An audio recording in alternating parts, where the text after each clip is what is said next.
Le poney qui ne galopait que la nuit. La nuit était tombée. Pénélope, 7 ans, était blottie sous sa couverture. Depuis quelque temps, elle faisait des cauchemars.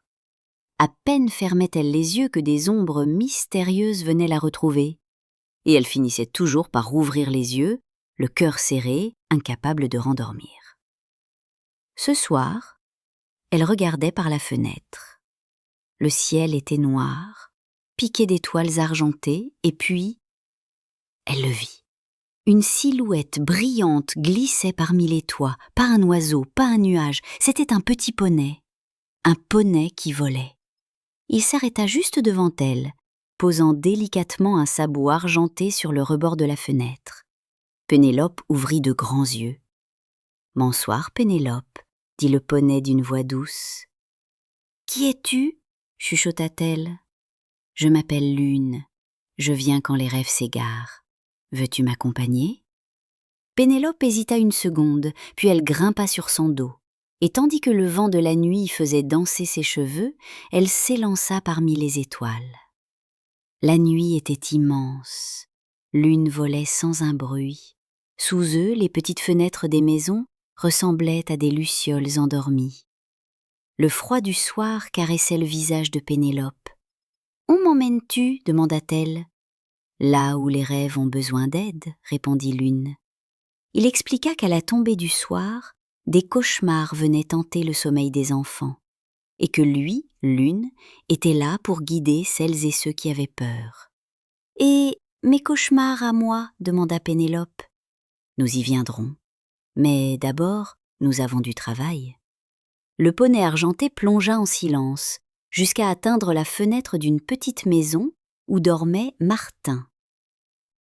Martin dormait serré contre son ours en peluche. Dans son cauchemar, une forêt noire l'empêchait d'avancer. Les branches s'entremêlaient, formant une barrière serrée. Pénélope regarda Lune du coin de l'œil. « Comment l'aider » demanda-t-elle. « Écoute-le, étends-lui la main » dit Lune. Pénélope entra dans le cauchemar.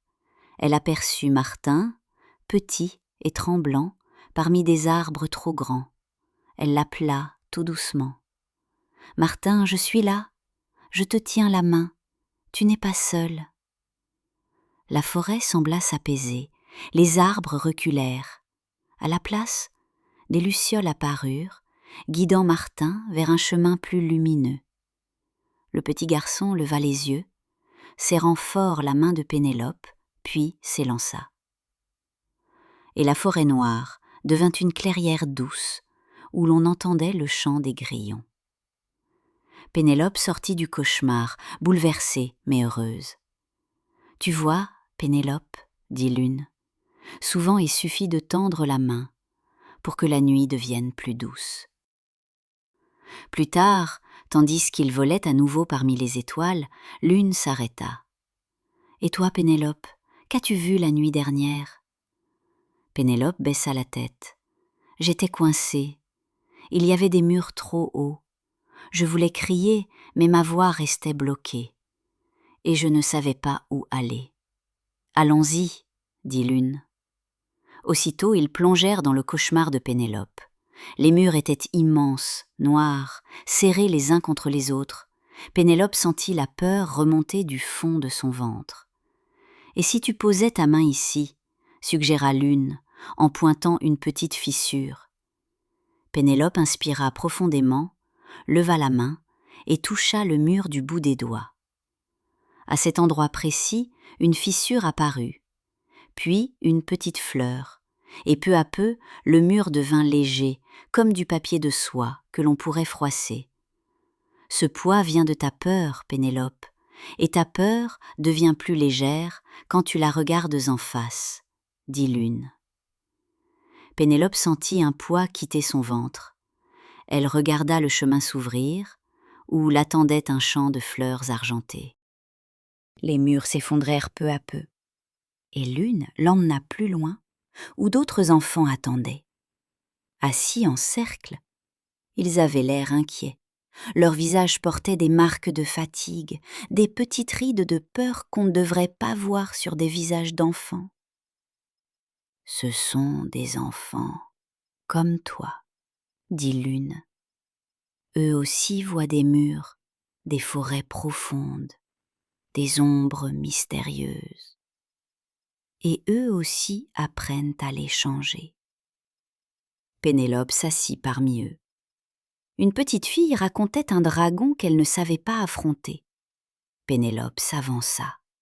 « Et si tu lui disais que tu es plus forte qu'il ne le pense ?»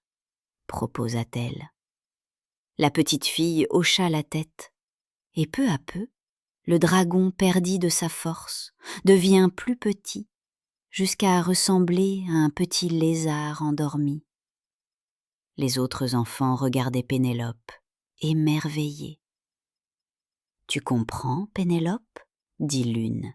« Parfois on devient plus fort en aidant les autres à trouver leur chemin, et en aidant les autres, on comprend que nous aussi, nous avons du courage. » Pénélope sentit une chaleur douce s'installer en elle.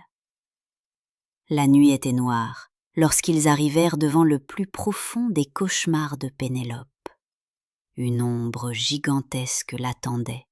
Elle semblait bouger au ralenti, emplissant tout l'espace. Pénélope sentit la peur serrer son cœur. « C'est elle !» dit-elle tout bas. « L'ombre qui revient toutes les nuits. Et si tu l'écoutais juste une fois ?» suggéra l'une. Pénélope s'avança malgré elle.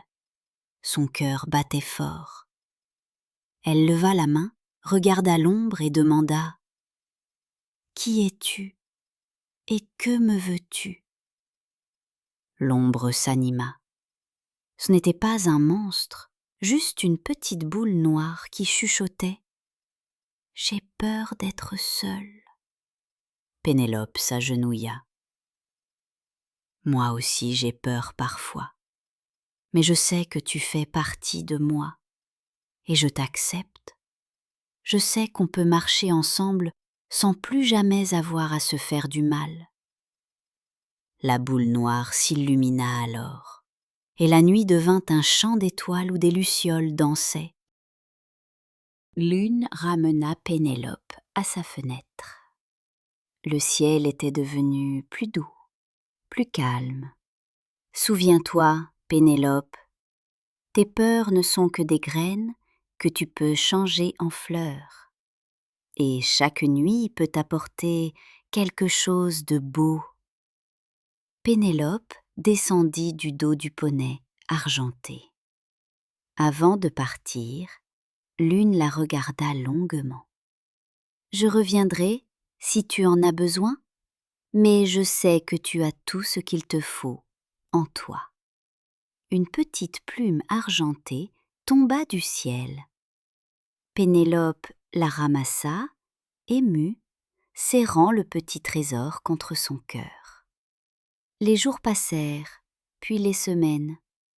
Pénélope dormait mieux. Quand elle sentait une peur arriver, elle pensait à l'une, à Martin, à la petite fille du cercle. Et elle choisissait de tendre la main à la nuit. Une nuit, elle regarda les étoiles par la fenêtre, serrant la petite plume argentée. « Merci, lune !» chuchota-t-elle. Ce qu'elle avait appris était simple, mais précieux.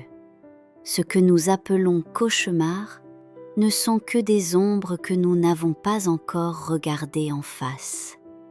Et lorsqu'on les accepte, qu'on les comprend, elles deviennent des alliés. Ce qu'on appelle peur devient alors force, lumière et nous aide à grandir. Et ainsi, Pénélope s'endormit, apaisée, bercée par le silence doux de la nuit. Bonne nuit mes petits rêveurs.